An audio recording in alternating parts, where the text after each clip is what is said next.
कौन सी बुद्धि? बाबा ने कहा तुमको बनना है दिव्य बुद्धि। हाँ, बाबा ने कहा सोने की बुद्धि बनना है, और वो उन्हों की बनेगी जो बाबा को याद करेंगे, श्रीमत पर चलेंगे, पढ़ाई पर अटेंशन देंगे, बाप के फरमान पर चलेंगे, पावन बनेंगे, रोज पढ़ाई पढ़ेंगे, याद करेंगे, देही अभिमानी बनेंगे। अभी बाबा का जवाब नहीं आया। पढ़ेंगे और पढ़ाएंगे। सोने की बुद्धि किसकी बनेगी? नारायणी नशे में रहेंगे, और हाँ, बाबा ने ये कहा कि वो उन्हों की बनेगी जो सर्विस में रहेंगे। बैच पर भी किसी को समझा सकते हो। बेहद के बाप से बेहद का वर्षा लो। भारत स्वर्ग था ना, कल की बात है। कहाँ 5,000 वर्ष की बात और कहाँ लाखों वर्ष की बात। कितना फर्क है। तुम समझाते हो तो भी समझते नहीं है, जैसे बिल्कुल ही पत्थर बुद्धि है।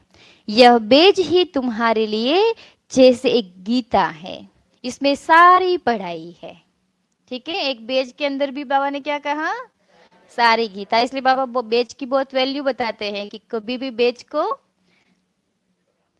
हाँ साधारण नहीं समझो। कहाँ पर भी जाओ तो बेज लगा करके जाओ, है ना। या शर्म आती है लगाने में, कैसा लगेगा, ऐसा वैसा। प्रसंगों में जाना है, शादी आदि में जाना है, बैज लगा करके जाओ। एक भाई जी का ऐसे अनुभव है कि वो इंटरव्यू देने के लिए गए थे। वो उन्होंने कहा कि मेरे पास तो इतना कुछ नॉलेज भी नहीं, कुछ अनुभव भी नहीं था, लेकिन 200-250 जन थे इंटरव्यू के लिए, तो मैं भी साथ साथ चला गया कि शायद कुछ नंबर लग जाए, नौकरी मिल जाए, ऐसे करके। तो जब उनकी बारी आई इंटरव्यू के अंदर, तो जो इंटरव्यू लेने वाले थे उन्होंने उनका बैच देखा, तो सीधा पूछा कि आप ब्रह्मा कुमारी में जाते हो? तो बोले हाँ। तो आपकी नौकरी पक्की? कुछ भी नहीं पूछा। तो फिर एक दूसरे से बातचीत की। ये जो ब्रह्मा कुमारी वाले, ओम शांति वाले होते हैं, ये बहुत वैल्यूज वाले होते हैं, और हमें ऐसे ही व्यक्ति चाहिए, है ना। बाहर का नॉलेज कितना भी हो उससे कोई मतलब नहीं है, लेकिन वैल्यूज वाले होंगे तो हमारे कुछ भी नुकसान नहीं होने देंगे, है, नुकसान होने से बचाएंगे। तो उन्होंने नौकरी पक्की हो गई सिर्फ एक बैच की वजह से। तो बाबा ने कहा कि